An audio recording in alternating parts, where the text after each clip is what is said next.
আসসালামু আলাইকুম, welcome back to our channel happy fan. বন্ধুরা কেমন আছো? আশা করি সবাই ভালো আছো। আমিও কিন্তু অনেক অনেক অনেক ভালো আছি। তো আজকে একটা রেসিপি নিয়ে চলে এসেছি। বন্ধুরা দেখে বুঝতে পারছো, রেসিপিটা হচ্ছে গোস আলু। মাঝে মাঝে মনে হয় গরমকাল হলেও একটু তীখা মরিচ দিয়ে তরকারিটা রান্না করি, তাই আজকে যেটা ভাবলাম সেটাই করে নিলাম। তো চলো কথা না বাড়িয়ে শুরু করা যাক।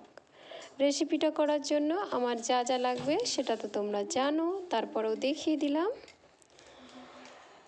তো বন্ধুরা চলো দেখে নিই কীভাবে রান্নাটা শুরু করব।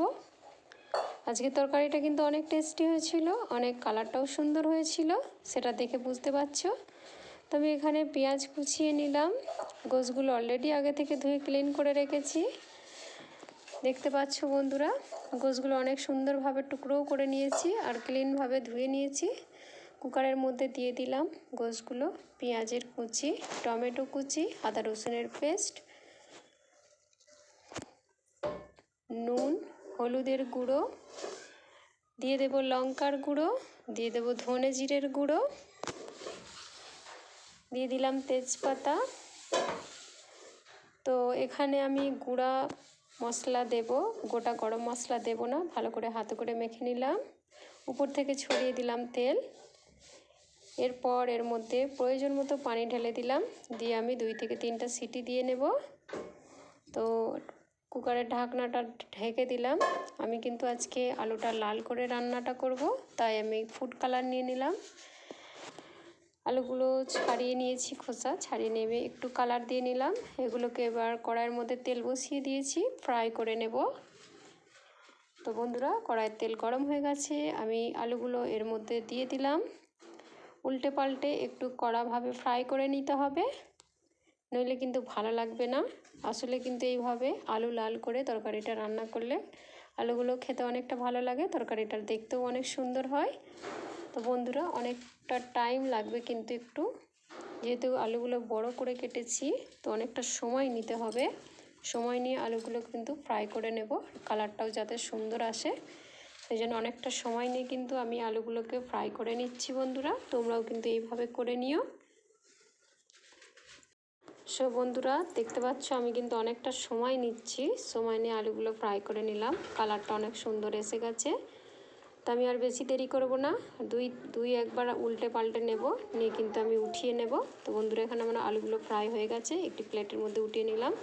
ওদিকে দেখি গোশের কী অবস্থা। কুকারটা আমি ওপেন করে নিলাম, ওপেন করে নিয়ে এই যে দেখো বন্ধুরা এই রকম অবস্থা। আমি এবার এটাকে কষিয়ে নেব, 2-3 বার আমি একটু কষিয়ে নিয়ে তারপরে ফ্রাই করে রাখা আলুগুলো এর মধ্যে দিয়ে দেব। একটু কষিয়ে নিতে হবে, কারণ হচ্ছে এটা শুধুমাত্র বসিয়ে দিয়েছিলাম, কোনো রকম কিছু করিনি, সেই জন্য একটু কষিয়ে নিচ্ছি। তারপরে কিন্তু আমি আলুগুলো এর মধ্যে ঢালবো। একটু ঝোলটা বেশিও হয়ে গেছে, একটু কমিয়ে নিলাম। এর মধ্যে ফ্রাই করে রাখা আলুগুলো দিয়ে দিলাম। আবারও আমি ভালোভাবে গোশ আলুটাকে কষাতে থাকবো। তো বন্ধুরা তোমরাও কিন্তু এইভাবে করে নিয়ে অবশ্যই ভালো লাগবে। মাঝে মাঝে মনে হয় সাদা তরকারি তো ভালো লাগে না, যদিও গরমকাল, তারপরেও মনে হয় একটু কালার দিয়ে একটু তীখালো তরকারি খেতে ইচ্ছা করে। তো এইভাবে কষিয়ে নিলাম। আমার কষানো হয়ে গেছে, দিয়ে দিলাম পরিমাণ মতো পানি। এরপর আবারও আমি 2 থেকে 3টা সিটি দিয়ে নিয়েছি। বন্ধুরা আমার এখানে সেটা আর দেখালাম না, কারণ ভিডিওটা অনেক বড় হয়ে যাচ্ছিল। উপর থেকে ছড়িয়ে দিলাম আমি গরম মশলা। দেখো বন্ধুরা কত সুন্দর হয়েছে তরকারিটা, অনেক কালারটাও সুন্দর এসেছে। তো বন্ধুরা তোমরা এইভাবে গোশ আলু রান্না করে নিও। রেসিপিটা যদি ভালো লেগে থাকে অবশ্যই লাইক কমেন্ট শেয়ার করো। আমার চ্যানেলে যদি প্রথম হয়ে থাকো অবশ্যই চ্যানেলটিকে সাবস্ক্রাইব করে পাশে থেকো। তো বন্ধুরা আজ এ পর্যন্তই, ভিডিওটি শেষ পর্যন্ত দেখার জন্য সবাইকে অনেক অনেক ভালোবাসা, অসংখ্য ধন্যবাদ। আজকে আমি এখানেই শেষ করলাম। তো বন্ধুরা সবাই ভালো থেকো, টাটা, বাই বাই, আল্লাহ হাফেজ।